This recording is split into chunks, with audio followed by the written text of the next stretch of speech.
boys and girls, it is Miss Underwood coming to you on Tuesday, March the 24th, day 11 of virtual hugs. And we're going to start our day with a virtual hug, so get ready. Squeeze real tight. Oh, that felt good, didn't it? Okay, so I know that a lot of you are looking behind me going, Miss Underwood, what is going on behind you?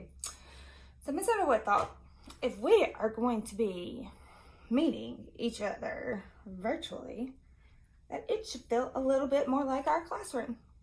So before school closed down, Miss Underwood had gathered some things together. So just in case she couldn't get back in her classroom, she would have some items that she could work on, because Miss Underwood's a busy bee and she just likes to stay busy. So since the shelter in place was placed in order, I decided to turn my dining room into our classroom. So behind me, you will see Miss Underwood's drawings that were in our classroom of our favorite characters.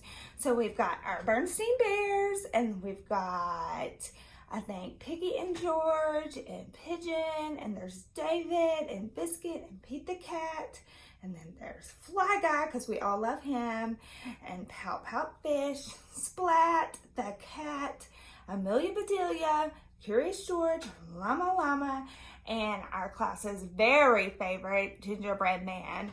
So he's behind me, and then I'm going to scoot over so you can see. Miss Underwood has a little bulletin board that she made. It says Game On Read, because that's what we're going to do. COVID, game on. We're going to read. And then I put our ABCs up there so we can continue to practice our sounds, so that when we're reading, we can sound out those words we don't know. And then I'm going to be working on a word wall on another wall over here. Just hadn't gotten to it. And so we're going to do some more lessons throughout the next few weeks as we're sheltering in place. But while I was thinking about it, I thought, some of us grown-ups are having a hard time with, what does shelter in place mean? And I thought maybe some of my boys and girls don't really know what that means. And in our class, we haven't had a chance to cover community helpers really, really well. Now, we talked about fire safety during Fire Safety Week and firemen and what they do for our community. So I wanted to read a story about a doctor and then talk to you about community helpers a little bit, and then talk to you about why maybe some of your parents are still allowed to go to work, or your grown-ups are still allowed to go to work, because they're considered essential workers during this time. And so we are going to read a story first, and then we'll talk about the other stuff, okay? So the story I picked out for us is I Want to Be a Doctor. And I think she looks like a couple little girls in our class. So, and he looks like a couple little boys in our class. So it says, I Want to Be a Doctor, and it is written by Lauren Driscoll, and it's illustrated by Catalina Echeverri. See, sometimes Miss Underwood even has to do her stretchy snake and sound out a word. So I want to be a doctor. Let's find out why she wants to be a doctor. We are at the hospital. My mom, dad, my mother, Jack, and me. Jack is not so happy. His foot hurts a lot.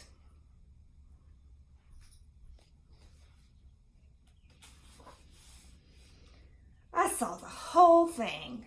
Jack flew off the top bunk. Maybe he forgot he can't fly. Dad put ice on Jack's foot.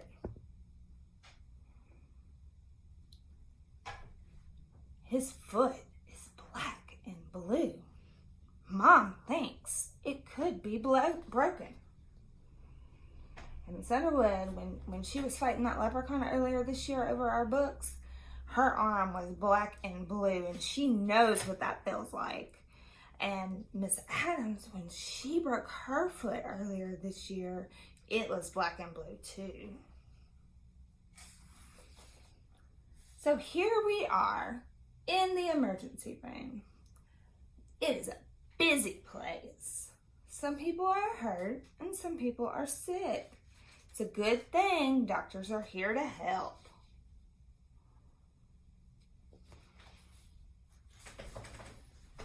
I like to help people too, I tell the doctor. Her name is Dr. Tate. Maybe you will be a doctor someday, she says. Dr. Tate looks at Jack's foot. She touches it gently. Let's take an x-ray, she says. It will show us if there are any broken bones.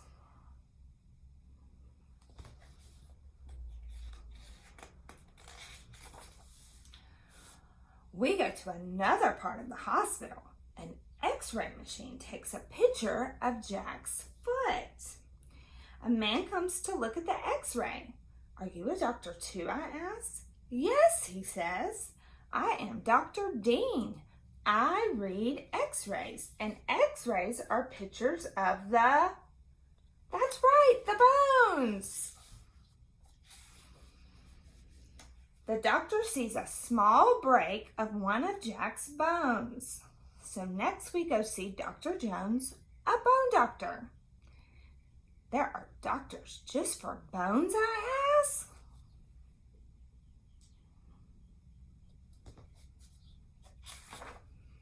Yes, Dr. Jones says, just like there are doctors for hearts and brain doctors and skin doctors.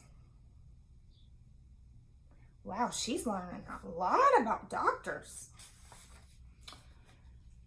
Who do you see to get those glasses? Dr. Jones asks. The eye doctor, I say. Who do you call?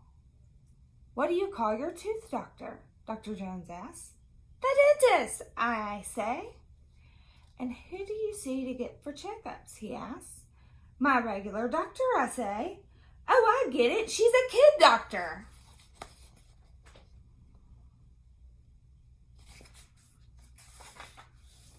Mom and Jack go to the exam room. Dad and I decide to get a snack. In the cafeteria, we see lots of doctors and nurses on their lunch breaks. Dr. Tate is one of them. And that was the first doctor she talked to, remember? I used to think there was only one kind of doctor, I tell Dr. Tate, but there are so many kinds. What kind would you be, Dr. Tate asks. I shrug. Well, would you like to meet a few more, she asks. Oh, I would be excited if I were her. Dr. Tate takes us around the hospital. We met Dr. Lou, who is a baby doctor. I've always loved working with little ones, Dr. Lou says. Then we meet Dr. Kent. He helps people walk again after an injury. I really get to know the people I treat, Dr. Kent says. Some of them I see every day.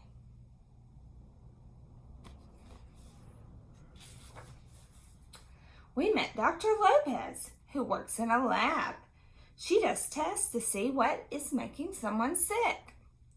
You must like puzzles, I say. Yes, Dr. Lopez says. Our work is like solving puzzles.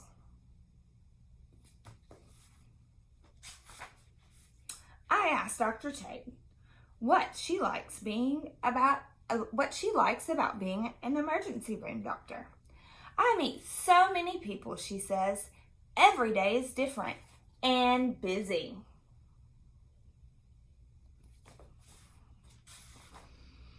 Later, we go find Mom and Jack has on a special boot. He needs to wear it for a few weeks that will help his bone heal. Jack can even walk with it. He is feeling so much better thanks to all the doctors.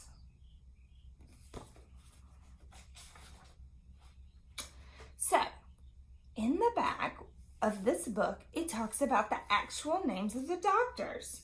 So there was an emergency room doctor, and that's a doctor who works in the emergency room of the hospital. And radiologist, that's the doctor who read the x-rays. The orthopedist, that was the doctor who helps fix bones. And neonatal, oh, that was a hard word to say. Neonatal, Miss Underwood is struggling. Neonatal, try that one more time. Neonatologist, a doctor who works with newborn babies. See, Miss Underwood makes mistakes too. It just happens. Physical therapist, that's a doctor who helps patients do exercises so they can heal and move better after they hurt themselves. A pathologist, a doctor who works on tests in a laboratory to figure out what is making someone sick. A dentist, that's a doctor who takes care of your teeth. An ophthalmologist, that is an eye doctor. A pediatrician, and that is a doctor that cares for children. And that is just some of the doctors, but those are the doctors that we met in the book. So, our friend in this book decided she wanted to be a doctor. And so she went exploring in the hospital. Now, right now, that's probably not a good idea. But doctors are what we call community helpers. And they are essential to our community to make sure that our community is safe and taken care of. And in a time where we have like a shelter-in-place order like we've got going on right now, doctors are still required to go to work. And anybody that works in the healthcare field are required to go to work. So, Miss Underwood has some community helpers here that your parents might be, or your grown-ups might be. And so that might be why they're still having to go to work. And I wanted to explain some of that to you. So we have what could be a doctor. She could be a nurse. She could be a CNA, which is a certified nurse's assistant. Or she could be someone who helps take care of elderly patients in their homes. So these people are community helpers, and even though we have a shelter-in-place order, these people are considered vital, and they still have to go to work. So, there, you see here, she's got her mask. Now, she doesn't have her gloves on, but she does have her full protection gear. So these people are making sure that they stay safe although they're at work. So that is one community helper that's still going to be going to work although we have a shelter-in-place order, okay? Another community helper that's going to be going to work although we have a shelter-in-place order are firemen, okay? Any firemen are going to be going to work because if there's a fire, we would need to have someone to be able to go put that fire out. And these are very brave men and women because they go into a very dangerous situation to help others, okay? So, next person that we have are police officers. Police officers and law enforcement are considered essential during this time because they are helping make sure that everybody stays safe. So the police officers are community helpers and they're essential during this time. So anybody that you know that's a police officer would be required to go to work and not allowed to shelter in place during this time, okay? So then we have our postal workers, okay? And then I have a postal worker and then I have like a UPS worker. These people are considered essential because they're delivering necessary supplies to our hospitals. So what they would be delivering is like medical supplies. They might be delivering food to the local grocery stores. So they're considered essential, and so they would be required to go to work. They might not be the actual delivery person, but they might work in a warehouse that would have food packed, so they would have to go to work during this time too, okay? Now, this guy is considered, we're going to call him our banker guy. Bankers are considered essential employees because individuals need access to their bank. Now, most bankers during this time are taking a lot of precautions. They're going to be washing their hands. They're going to be wearing gloves because money can be very dirty. Okay, so bankers are considered essential employees and they're going to be going to work, but they're also big community helpers because bankers help you get access to your money. Construction workers are repairmen. Repairmen are very big community helpers because repairmen come in and help you if your air conditioner goes out or your heat goes out or there's something wrong with the electricity in your home, there's something wrong with the water in your home. They're considered essential employees. So plumbers, electricians, people that work on AC. So hardworking construction type people are considered essential workers. So those individuals are going to be going to work too. So these are big community helpers that we need to be making sure that we're sending good thoughts to. Okay, and then last but not least, and this is my guy, he looks like a chef, but he might not be a chef, it might be a fast food worker or a person that works in a restaurant. Now, right now, nobody can sit down in a restaurant, but restaurants are not completely shut down. So if you have a loved one that works in a restaurant, they may still be required to go into a restaurant depending on the restaurant's policy. And the reason for that is because restaurants are still allowed to serve food at this time. So this guy represents our community helpers that are serving food through drive-through windows or curbside service. Okay, so we've got our restaurant workers or our food service employees. We've got our repairmen or women who are working to keep essential services in our house like water, garbage pickup, electricity, any of those type things that you can think of that might need repair. These are all community service people that would still be required to work, okay? And we've got our bankers. We need to keep positive thoughts for our bankers, okay? And then we've got our firemen who are community helpers. We've got our postal workers and our delivery people. Also behind those postal workers and delivery people are the people that are working in the warehouses, packing those boxes that those postal workers and delivery people are given. And then on top of the postal workers and delivery people are our truck drivers, because our truck drivers are actually getting those items to the store, okay? And then you've got our police officers and law enforcement, anybody that works in the medical field, any way, shape, or form, people working in the medical field, nurses, doctors, CNA, people that sit with elderly, people that take care of anybody in any way, shape, or form in the medical field are considered community helpers and essential employees, and they are not allowed to miss work at this time. And then, last but not least, you've got anybody that's working in a grocery store, okay? Because grocery stores are still open, and pharmacists. So grocery stores and pharmacies. So anybody that works in a grocery store or a pharmacy are considered community helpers, and they are also required to go to work during this time. Okay, so we covered a lot of community helpers.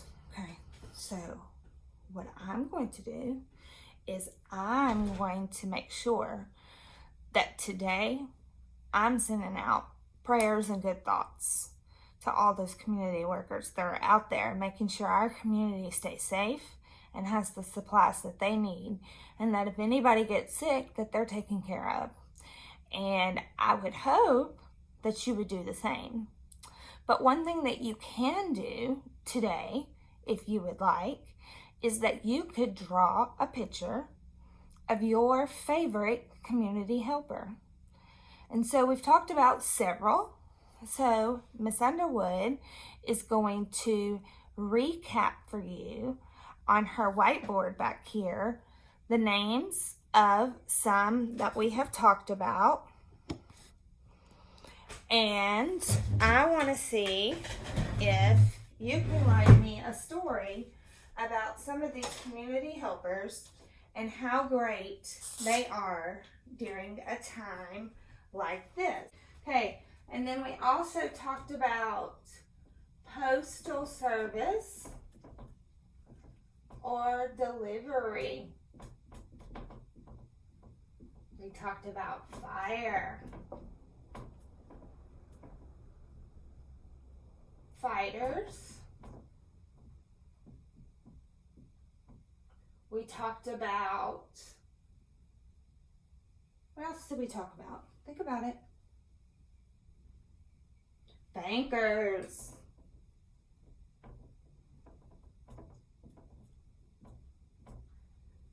Let's think, what else? We talked about repairmen.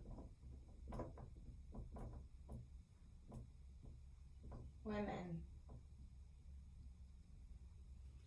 What else did we talk about?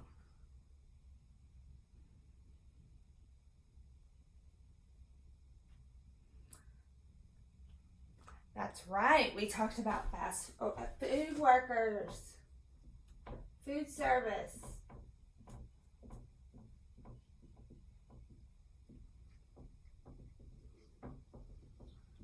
grocery store workers,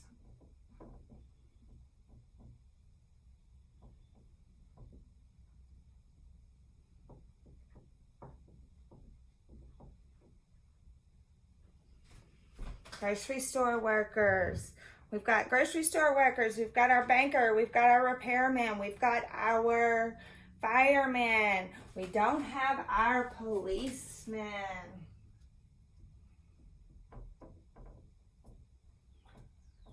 And then the last thing that's a community helper that we didn't talk about is our government leaders. That's like our governor, our mayor, okay? So we're going to put leaders up here.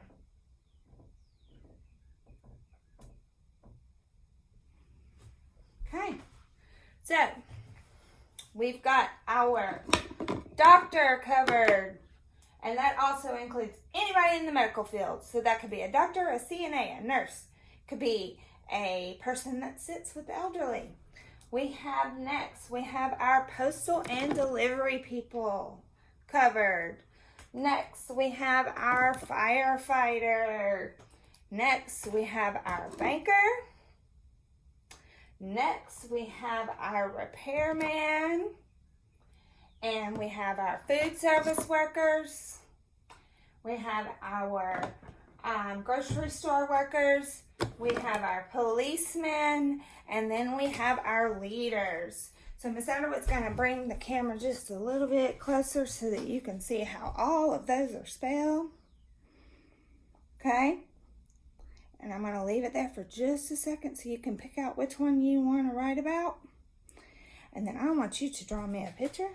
Write me a story about why you think those are your favorite community helper.